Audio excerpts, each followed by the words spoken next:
Hello friends, 11th standard ஹிஸ்ட்ரிக்கான supplementary exam நாளைக்கு எழுத போகிறீங்க. நீங்கள் மினிமம் பாஸ் ஆகணும் அப்படின்னா மற்ற சப்ஜெக்ட்டுக்கு நான் சொன்ன மாதிரி எது பார்த்துக்கணும் அப்படிங்கிறது இந்த வீடியோவில் சொல்லிடுறேன். இல்லை இது எனக்கு கொஸ்டின் வித் ஆன்சரோட இந்த இம்பார்ட்டன்ட் மட்டுமே எனக்கு பிடிஎஃபாக கொடுத்துருங்க அப்படின்னா ஏற்கனவே உங்களுக்கு சொன்ன மாதிரி என்னுடைய நம்பர் 8072021998 ரீபே பண்ணீங்க அப்படின்னா இது கொஸ்டின் வித் ஆன்சரோட உங்களுக்கு சென்ட் பண்ணிடுவேன்.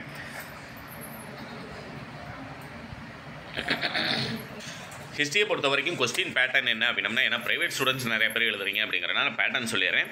உங்களுக்கு 20 1 வேர்டு, 7 2 மார்க், 7 3 மார்க், 7 5 மார்க் நீங்கள் அட்டன் பண்ணணும்.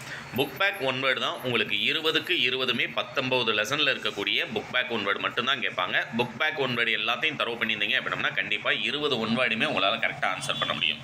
அடுத்ததாக பார்த்தீங்க அப்படின்னா 5 மார்க் கொஸ்டினில் மேப் அண்ட் டைம்லைன் ரெண்டுக்குமே சொல்லிடுறேன். மேப் 5 மார்க்கு, டைம்லைன் 5 மார்க் கொஸ்டினில் உங்களுக்கு கேட்குறாங்க. இப்போ மேப் டைம்லைன் அப்படின்னா மேப்பை பொறுத்த வரைக்கும் இப்போ குப்த பேரரசில் இருக்கக்கூடியதில் உங்களுக்கு எக்ஸாம்பிள் பார்த்தீங்கன்னா அப்படின்னா மதுரா,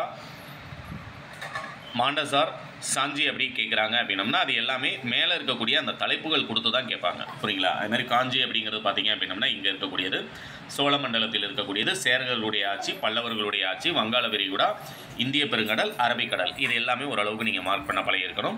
அடுத்தது பார்த்தீங்க அப்படின்னா டைம்லைன் மேப்பு அப்படிங்கிறது நான் இம்பார்ட்டன்ட் தனியாக உங்களுக்கு கொடுத்துருக்கேன். டைம்லைனை பொறுத்த வரைக்கும் உங்களுக்கு மொத்தம் 4 டாபிக் வந்து ரொம்ப ரொம்ப இம்பார்ட்டன்ட். ஆங்கிலேயர் ஆட்சி நிகழ்வுகள் காலக்கோடு, ஆங்கிலேயர் ஆட்சியின் கீழ் நிகழ்வுகள் ஏதேனும் 5 காலக்கோட்டில் அப்படின்னா 1700 1813 வரைக்கும் ஒரு 5 வந்து ஞாபகத்தை வச்சுக்கோங்க.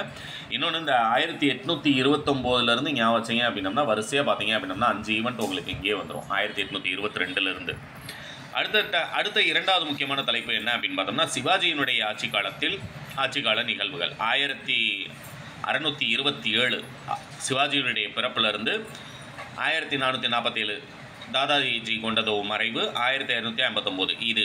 அடுத்தது பார்த்தீங்கன்னா ஆக்சுவலாக சிவாஜி லாஸ்ட் இயர் கேட்டாங்க. இந்த வருஷம் முகலாயர்களுடைய ஆட்சி காலம் கேட்பதற்கு அதிக வாய்ப்புகள் இருக்குது. முகலாயர பேரரசினுடைய ஆட்சிகள் பார்த்துக்கோங்க. 1526 முதல் பானிபத் போர்லேருந்து 1530 பாபரியினுடைய இறப்பு வரைக்கும் வரிசையாக ஒவ்வொரு வருஷமும் 26 27 28 29 30 உங்களுக்கு ஈஸியாக ஞாபகம் வச்சுக்கிற மாதிரி இருக்கும். முதல் பானிபட்டு, கான்வா போர், சந்தேரி போர், காக்ரா போர், பாபரியினுடைய இறப்பு, இந்த 3 படித்தா போதும். அடுத்தது இல்லை எனக்கு 4வது இம்பார்ட்டன்ட் அப்படின்னு கேட்குறீங்க அப்படின்னா உங்களுக்கு டெல்லி சுல்தானியம் அதில் வந்து வரிசையாக அதுலேயும் நான் சொன்ன மாதிரி 1191 உங்களுக்கு வரிசையாக வந்துடும். இந்த 4 காலக்கோடுகள் மட்டுமே நீங்கள் எக்ஸாமில் ஃபுல் மார்க் ஸ்கோர் பண்ணுறதுக்கு உங்களுக்கு போதுமானதாக இருக்கும். அடுத்தது பார்த்தீங்க அப்படின்னா உங்களுக்கு 2 மார்க் 3 மார்க்கில் மோஸ்ட் இம்பார்ட்டன்ட் ஒரு 10 மட்டும் சொல்கிறேன். 2 மார்க்கை பொறுத்த வரைக்கும் ஃபஸ்ட் லெசனில் இருக்கக்கூடிய வரலாற்றுக்கு முந்தைய காலத்துக்கான ஆய்வுக்கு உதவும் சான்றுகள் யாவை, பழங்கற்காலம் எவ்வாறு பிரிக்கப்படுகிறது அது ஒன்று பார்த்துக்கோங்க. இது 3 தான் ஆன்சர். ஆக்சுவலாக கீழ் பழங்கற்காலம், இடைப்பழங்கற்காலம், மேல் பழங்கற்காலம், பெருங்குளம் பற்றி சுருகுறிப்பு வரைக அது ஒன்று பார்த்துக்கோங்க. அடுத்தது பார்த்தீங்க அப்படின்னா கொஸ்டின் நம்பர் 5ல் இருக்கக்கூடிய வேதகால இலக்கியங்களை வரிசைப்படுத்தவும், ஜென் அவஸ்தாவை பற்றி எழுதுக அது ஒன்று படிச்சுக்கோங்க.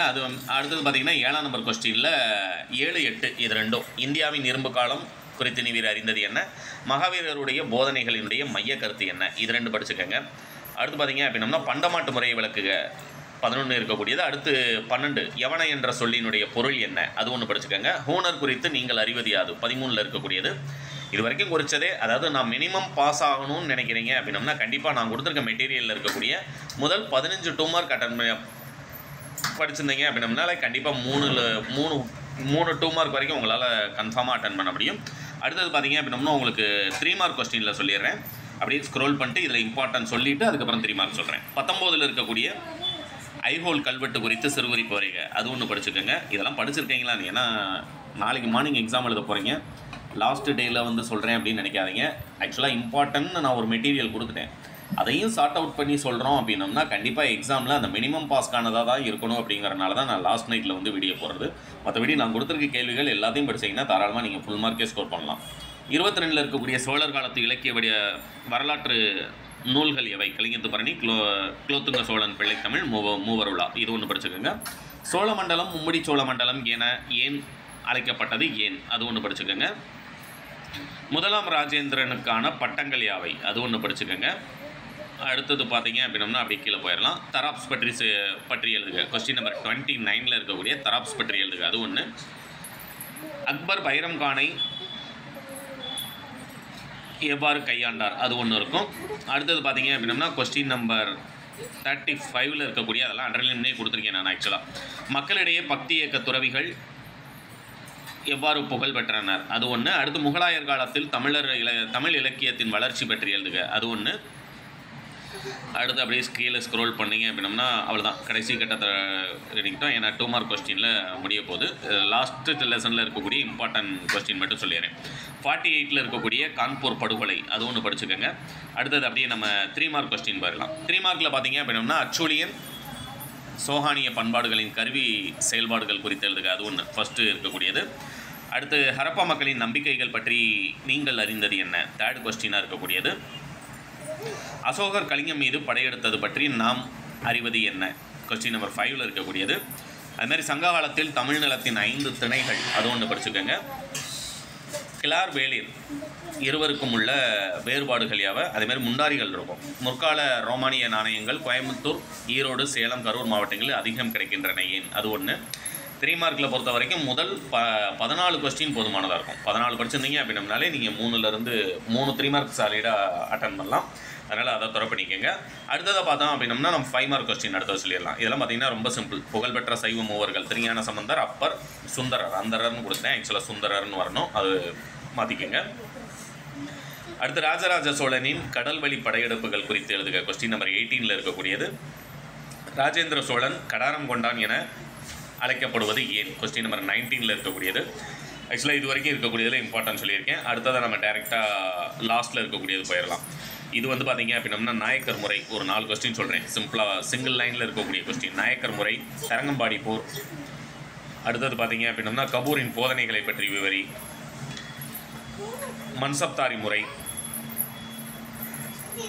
அப்படி கீழே ஸ்க்ரோல் பண்ணோம் அப்படின்னம்னா 3ஆம் பானிப்பட்டு போரினுடைய விளைவுகள் அது ஒன்று படிச்சுக்கோங்க. நாயக்கர் முறை படிச்சுக்கோங்க.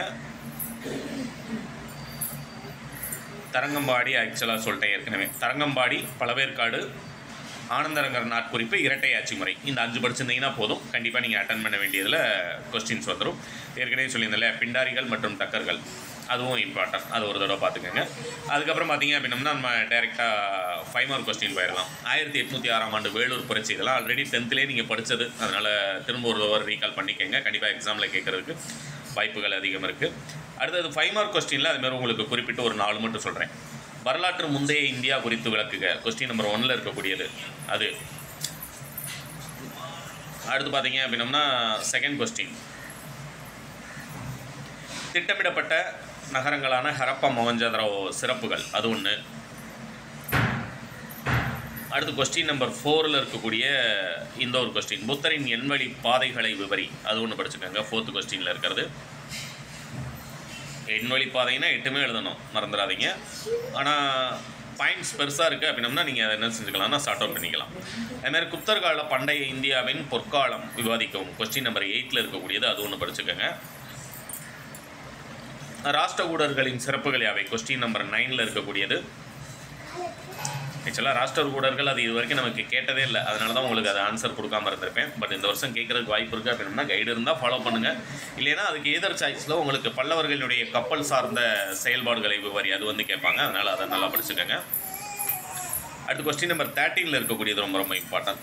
சோழர் கால கட்டுமான கலையின் சிறப்புகள் எழுதுக அது ஒன்று. அடுத்து கொஸ்டின் நம்பர் 18ல் ஒரு கொஸ்டின் கொடுத்துருப்பேன். கொஸ்டின் நம்பர் 18, முகலாய கட்டிடக்கலையின் சிறப்பம்சங்களை பற்றி ஒரு கட்டுரை வரைக. ரெண்டுமே கட்டிடக்கலை அப்படிங்கிறனால அது இது 2ல் ஏதாவது ஒன்று கேட்டுருவாங்க அப்படிங்கிறது கன்ஃபார்ம். அது 2ஐயும் ஒரு தடவை நல்லா தொடர்பு பண்ணிக்கோங்க. அடுத்து கொஸ்டின் நம்பர் 21ல் இருக்கக்கூடிய கேள்வி, வெள்ளசி அறிமுகப்படுத்திய துணைப்படை திட்டத்தை பற்றி விவரி இது ஒன்று படிச்சுக்கோங்க.